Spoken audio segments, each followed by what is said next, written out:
On May 29, 2024, a high school teacher in Beijing told his students that Trump would return to power, that America would invade Iran, and that America would lose. 2 out of 3 have come true. His channel went from nothing to over 2 million subscribers. He's been on Tucker Carlson, Piers Morgan, and Breaking Points.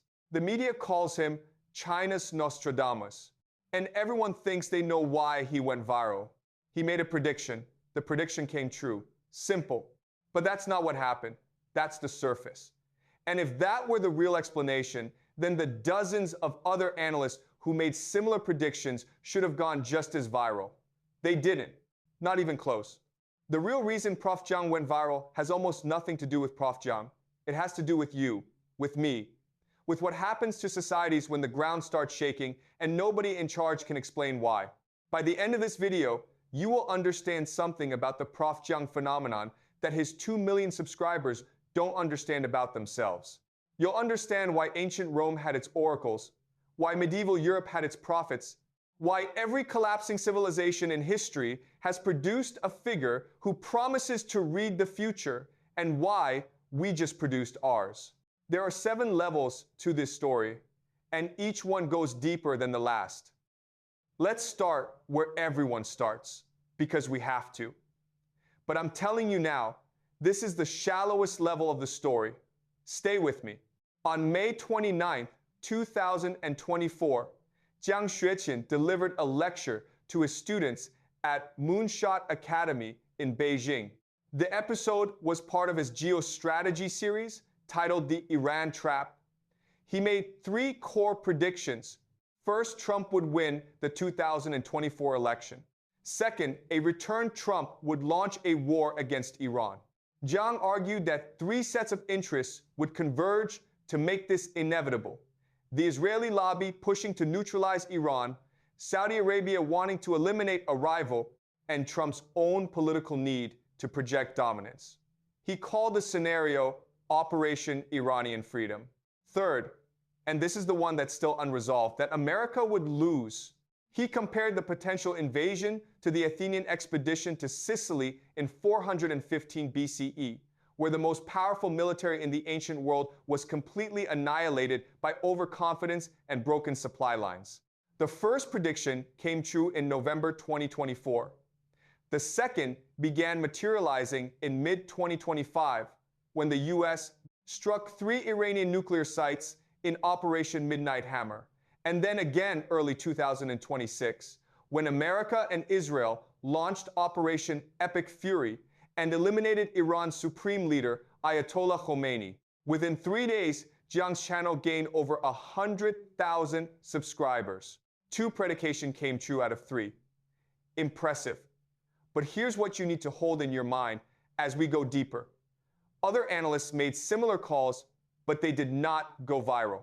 India Today reported this explicitly, and I quote, "Jiang packaged the predictions early and memorably, but the predictions themselves were not unique," and quotes. So that's the first clue. But we need to go deeper and ask, why only him?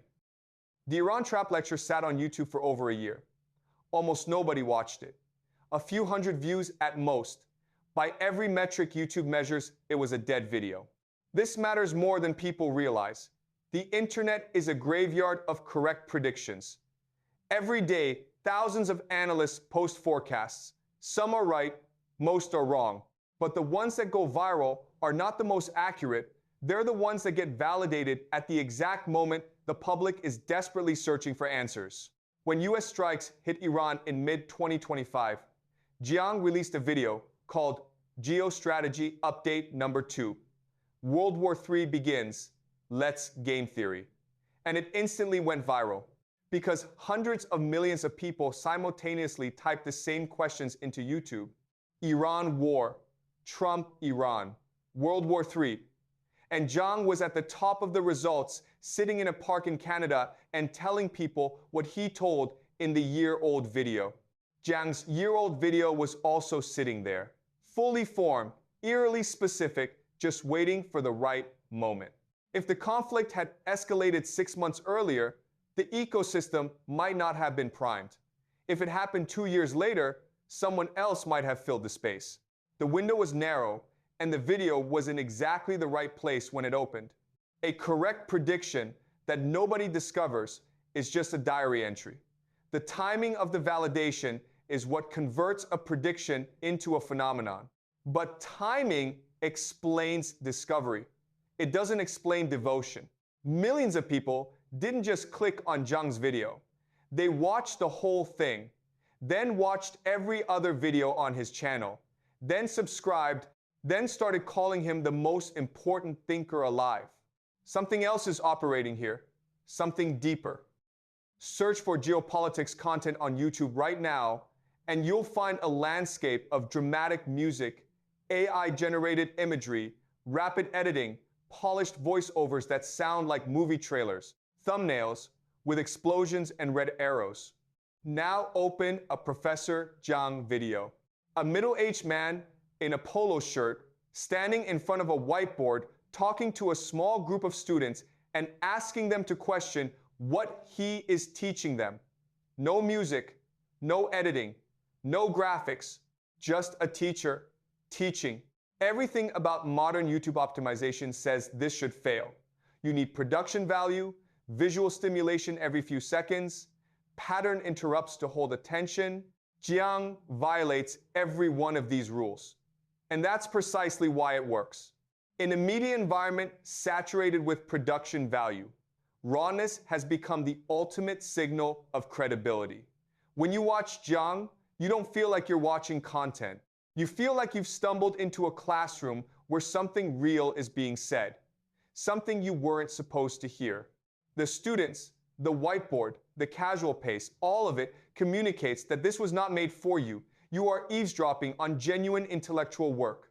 When a slick YouTube channel tells you America will lose in Iran, you process it as entertainment. When a teacher tells his students the same thing in what looks like an unguarded moment of honest instruction, you process it as truth.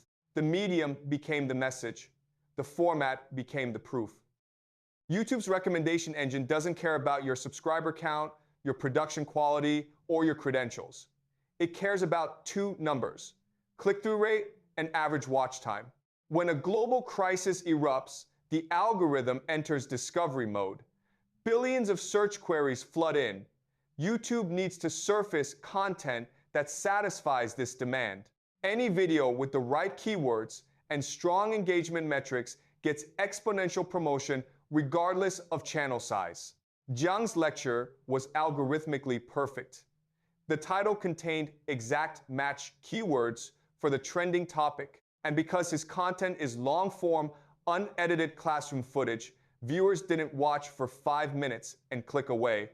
They watched for 30, 40, 50 minutes. In YouTube's calculus, that retention is a signal of extreme value. The algorithm interpreted it as, this is exactly what people need right now. 100,000 subscribers in 3 days wasn't organic word of mouth. It was the algorithm identifying a content demand match and force-feeding the video into suggested feeds, homepages, and trending sections across dozens of countries simultaneously. But the algorithm is a delivery mechanism. It explains how the video reached millions. It doesn't explain why those millions stayed. It doesn't explain why they came back. And it definitely doesn't explain why they started treating a high school teacher like a prophet. When a geopolitical crisis breaks, the media ecosystem activates in a predictable pattern. Cable news covers what's happening right now. Newspapers analyze what happened yesterday. Think tanks recommend what should happen tomorrow. Social media provides emotional reaction. What almost nobody provides is the structural why. Not why did this specific event happen today, but why was it inevitable? Not the political dynamics of this particular crisis, but the historical forces that made this crisis unavoidable decades before it occurred. This is the void Jiang fills. When he compares the American invasion of Iran to the Athenian expedition to Sicily in 415 BCE, he isn't drawing a clever analogy. He's proposing that the same structural forces that drive empires into overextension have operated identically for 2,500 years. When he uses game theory to show why Trump, Iran, and Israel all benefit from escalation despite having completely different endgames, he isn't predicting a specific outcome, he's revealing the hidden architecture of the present. This is profoundly satisfying to a specific kind of viewer. The kind of person who watches Jiang is not looking for breaking news, they're looking for someone who can explain why the breaking news was predictable. They want the pattern beneath the chaos. They want to feel that the world, despite its apparent randomness, operates according to discoverable rules. In early 2026, with a war most people didn't expect breaking out in real time, Jiang was the only voice offering that. Not reactions, not opinions, not political tribalism, a framework, a way of seeing. That's what went viral. Not just a prediction, but a specific lens to see the world, which makes it less frightening. Before we reach the bottom, we need to address something uncomfortable. Jiang xueqin is a Chinese-Canadian educated at Yale, living in Beijing. He accesses YouTube through a VPN because the platform is blocked in China. He told Mehdi Hassan on Zateo that he doesn't speak to Chinese reporters because anything he says could be used against him.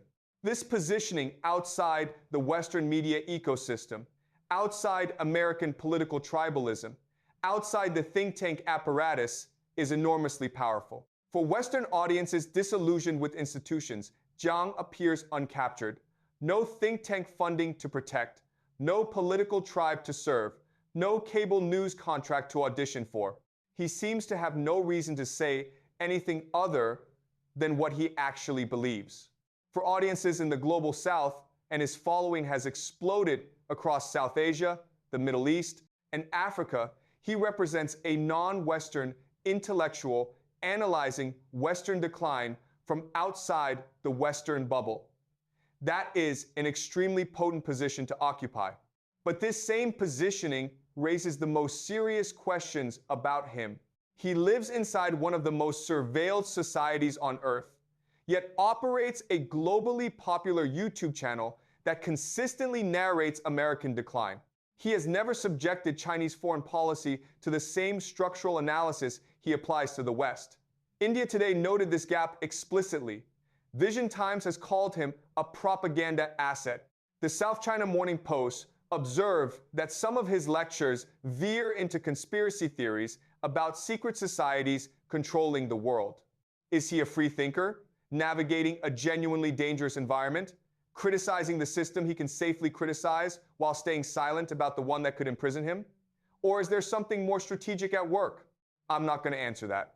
Neither should you, not without more evidence. What I will say is this: the uncertainty itself is part of the appeal.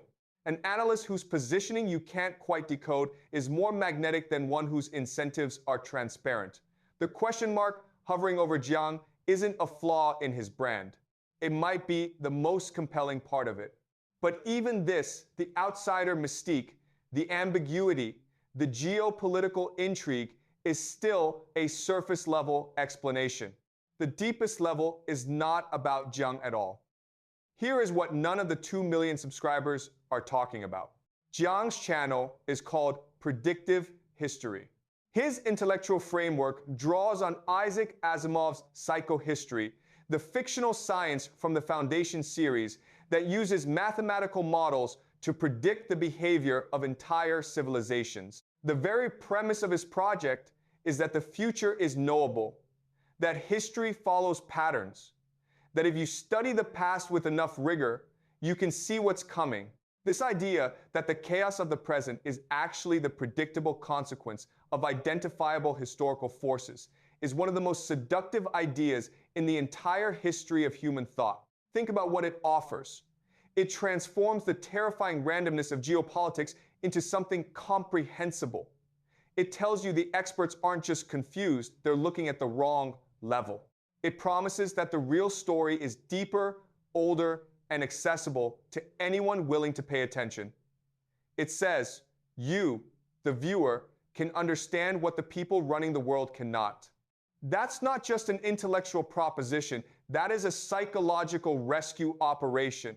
In periods of stability, this kind of thinking attracts a small audience of hobbyists and academics. Nobody needs a prophet when the economy works and the bombs aren't falling. But in periods of crisis, when wars erupt that weren't supposed to happen, when empires show cracks that weren't supposed to be there, when the ground shifts beneath every certainty you held, the hunger for someone who can explain the pattern becomes almost physical. We've seen this exact dynamic before. When Jordan Peterson went viral in 2016, it wasn't because he was the first person to criticize political correctness. Dozens of academics had said similar things. Peterson went viral because he offered a framework, Jungian archetypes, evolutionary biology, biblical symbolism that promised to explain why Western culture was fragmenting. The specific content was the hook. The framework was the product. And the underlying appeal, the thing that turned viewers into devotees, was the promise that someone, somewhere, understood the deep structure of what was happening. Jiang is operating in the same psychological space, with different subject matter but identical architecture. His product is not predictions about Iran. His product is the feeling that history is intelligible, that the future can be anticipated, that there is a pattern and you are now someone who can see it while everyone else stumbles blind through the chaos. This is why he gained 2 million subscribers and not 200,000. A correct prediction gets you a news cycle. A framework that promises to make the future legible gets you a following. And a following built on the need for certainty in uncertain times, that's not an audience. That is a congregation. Read the comments under any Jiang video. They don't read like responses to a political analyst. They read like testimonials. He changed how I see the world. I've watched every lecture 3 times. This man is the most important thinker alive. That's not the language of entertainment. That's the language of belief. And this is the part that should make all of us, including Jiang's most devoted followers, pause and think very carefully. Because the hunger for profits is real. It's human. It's probably biological. And throughout history, it has led societies to elevate brilliant people to positions of authority that no single human being can sustain. It has caused audiences to stop questioning the thinker they follow, not because the thinker demanded it, but because the audience's own need for certainty overrode their capacity for skepticism.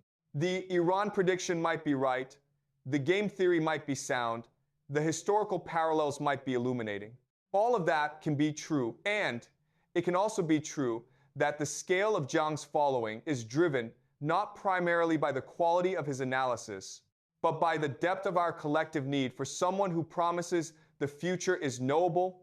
Prof Jiang didn't go viral because he was right. He went viral because we need someone to be right. And until we understand the difference, we'll keep building prophets out of professors and wondering why the future surprises us anyway. That is the deepest level of this story. Not the prediction, not the algorithm, not the geopolitics, the human hunger for someone who can tell us what happens next. Now, does any of this mean Jiang is wrong? No.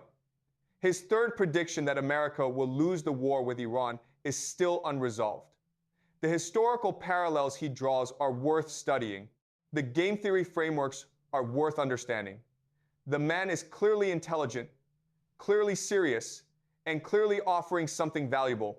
But valuable and prophetic are not the same thing. And the distance between those two words is where the real story lives. We'll be covering that story, applying the same structural analysis to the Prof Jiang phenomenon that he applies to empires. Because if predictive history works for civilizations, it should work for the people who predict them. This is the YouTube, and we're just getting started.